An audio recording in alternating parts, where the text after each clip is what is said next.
Fala pessoal, torcedor colorado.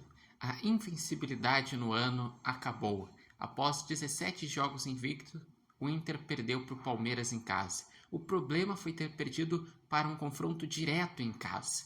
E mais, o Inter ficou a 5 pontos dos líderes, Flamengo e Palmeiras. O Palmeiras chegou a 10 pontos, o Flamengo também, e o Flamengo mais ainda, ele fez saldo, ele aplicou 6-0 no Juventude e está com saldo 9. E o Internacional, querendo ou não, em 4 jogos tem 3 tropeços. O Inter ele vence contra o Cruzeiro na segunda rodada, mas ele empatou com o Flamengo na primeira rodada fora de casa, que até foi ponto ganho. Contra o Fortaleza empatou, que ok, pelas circunstâncias, que não teve um pênalti que não foi dado para o Inter poderia ter ganhado, mas o empate ficou de bom tamanho. E contra o Palmeiras sabia que ia ser difícil, mas perder confronto direto em casa é complicado. E quanto ao jogo, o Inter perde o jogo principalmente no primeiro tempo, porque no primeiro tempo foi 8 finalizações-1 para o Palmeiras. Foi um Palmeiras que estava pressionando alto, que estava ganhando as divididas, evitando que o Inter conseguisse fazer os seus ataques. Inter que sentiu falta de Wesley Carboneiro, porque o Inter não tinha a jogada do 1 contra 1, o Inter não conseguia achar espaços, e melhorou na segunda etapa, depois da conversa do Roger com os jogadores. O Inter quase igualou em número de finalizações no jogo de forma geral no segundo tempo, mas no seu melhor momento no jogo, o Bernabé acabou tendo uma falha defensiva, a bola sobra para o Facundo Torres cara a cara com o goleiro e o Palmeiras acaba fazendo o gol. Com isso, o Inter que enfrentou um time sólido, competitivo, o Inter não conseguiu competir no mesmo nível e acabou perdendo o seu jogo.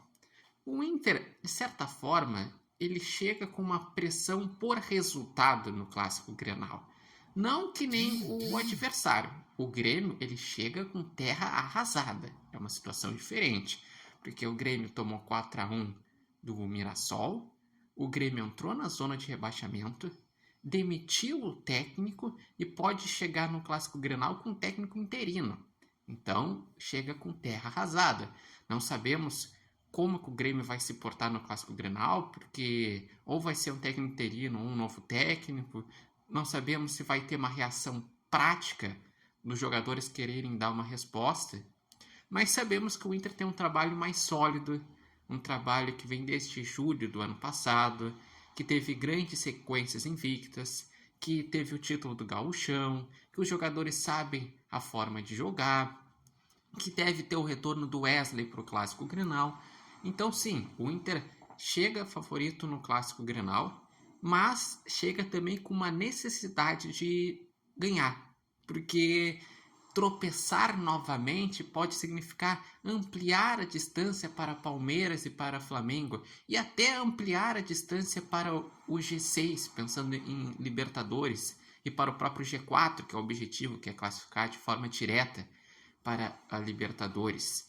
E o Internacional, ele também tem a questão de querer defender a sequência sem perder em clássicos grenais. O Inter vem de 7 clássicos grenais sem perder, em que no ano passado foram 4 vitórias.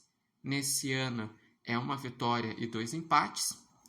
E o Inter, ele também sabe que o Campeonato Brasileiro é regularidade. Então, se o Inter perdeu pontos, e até era um cenário plausível perder pontos com a sequência difícil que o Inter teve nessa reta inicial do Brasileirão, mais Libertadores, mas ainda assim está abaixo da pontuação que eu esperava. Eu imaginava que o Inter ia fazer 0 pontos contra o Flamengo, fez 1, aí saiu no lucro. Eu imaginava que o Inter ia ganhar do Cruzeiro como ganhou. Imaginava que o Inter iria empatar contra o Fortaleza como empatou, então até aí estava 1 ponto na frente do que eu imaginava, só que eu imaginava que o Inter ia ganhar do Palmeiras. Como o Inter perdeu, está 2 pontos atrás da expectativa e mais, está 5 pontos atrás de Flamengo e Palmeiras. Eu gostaria de saber de vocês, o que acharam do jogo, por que veio a primeira derrota, por onde que o Inter poderia ter encontrado soluções. Digam também qual a expectativa de vocês para o Clássico Grenal, em relação à preparação do Inter. E em relação ao Brasileirão, vocês acreditam que o Inter nas próximas rodadas já pode conseguir mais pontos e se aproximar da liderança? Deixem aqui nos comentários. Lembrando que esse vídeo tem um oferecimento de Barbearia Independência e vocês podem acompanhar o repórter Matheus Wolff no TikTok, no Instagram e no canal do YouTube Repórter Matheus Wolff. Eu acredito que o Inter ainda vai ter dificuldades nas próximas rodadas, porque além de ter um clássico Grenal, o Inter ainda tem, depois da outra rodada, que é contra o Juventude em casa, Corinthians e Botafogo fora, que são jogos difíceis. Depois, quem sabe, a situação dê uma assentada, o Inter consiga fazer uma boa sequência. E ainda vai estar administrando jogos da Libertadores e da própria Copa do Brasil.